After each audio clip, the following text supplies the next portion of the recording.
আসসালামু আলাইকুম। এইচএসসি 2026 সালের পরীক্ষার্থীরা, তোমাদের জন্য সুখবর। এইচএসসির ফর্ম পূরণের সূচি প্রকাশ করে দিয়েছে। ফি কত? চলো বিস্তারিত জেনে আসি। এর আগে তোমাদেরকে জানিয়ে দিই, এইচএসসি পরীক্ষা 2026 এর ফর্ম পূরণ কিন্তু শুরু 1 মার্চ থেকে। 2026 সালের উচ্চ মাধ্যমিক সার্টিফিকেট এইচএসসি পরীক্ষার আবেদন ফর্ম পূরণের সময়সূচি ও নীতিমালা প্রকাশ করেছে মাধ্যমিক ও উচ্চ মাধ্যমিক শিক্ষা বোর্ড, ঢাকা। আগামী 1 মার্চ থেকে অনলাইনে এই ফর্ম পূরণ প্রক্রিয়া শুরু হয়ে চলবে 9 মার্চ পর্যন্ত, অর্থাৎ 10 দিন চলবে। এর ভিতরে যদি তুমি আবেদন না করতে পারো, যদি তুমি আবেদন ফর্ম না পূরণ করতে পারো, তাহলে কিন্তু তুমি পরীক্ষা দিতে পারবে না। বৃহস্পতিবার 19 ফেব্রুয়ারি ঢাকা শিক্ষা বোর্ডের পরীক্ষা নিয়ন্ত্রক professor S M Kamal Uddin হায়দারের সই করা একটি বিজ্ঞপ্তিতে এসব তথ্য জানানো হয়।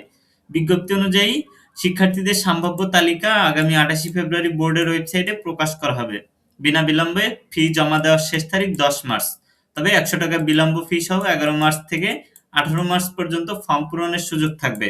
বিলম্ব ফি সহ টাকা জমা দেওয়ার শেষ তারিখ 18 মার্চ নির্ধারণ করা হয়েছে। অর্থাৎ তোমার প্রথম 1 তারিখ থেকে 1 মার্চ থেকে 10 তারিখ পর্যন্ত, এর ভিতরে যদি তুমি ফর্ম পূরণ করো কিংবা তুমি এই ফর্ম ফিল আপের জন্য যাও স্কুলে, তাহলে কিন্তু তোমার বিলম্ব ফি দেওয়া লাগবে না। আর যদি এর থেকে দেরি করে ফেলো, তাহলে 100 টাকা বিলম্ব ফি দিয়ে তুমি 18 মার্চ পর্যন্ত কিন্তু ফর্ম পূরণের জন্য সুযোগ থাকবে।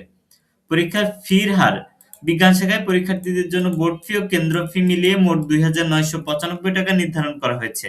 এছাড়া মানবিক ও ব্যবসায় শিক্ষা শাখার পরীক্ষার্থীদের জন্য এই ফির পরিমাণ 2,435 টাকা। তবে মানবিক ও ব্যবসায় শিক্ষা শাখায় কোনো পরীক্ষার্থীর চতুর্থ বিষয় বা নৈর্ব্যক্তিক বিষয়ে ব্যবহারিক পরীক্ষা থাকলে বিষয় প্রতি অতিরিক্ত 140 টাকা ফি প্রদান করতে হবে।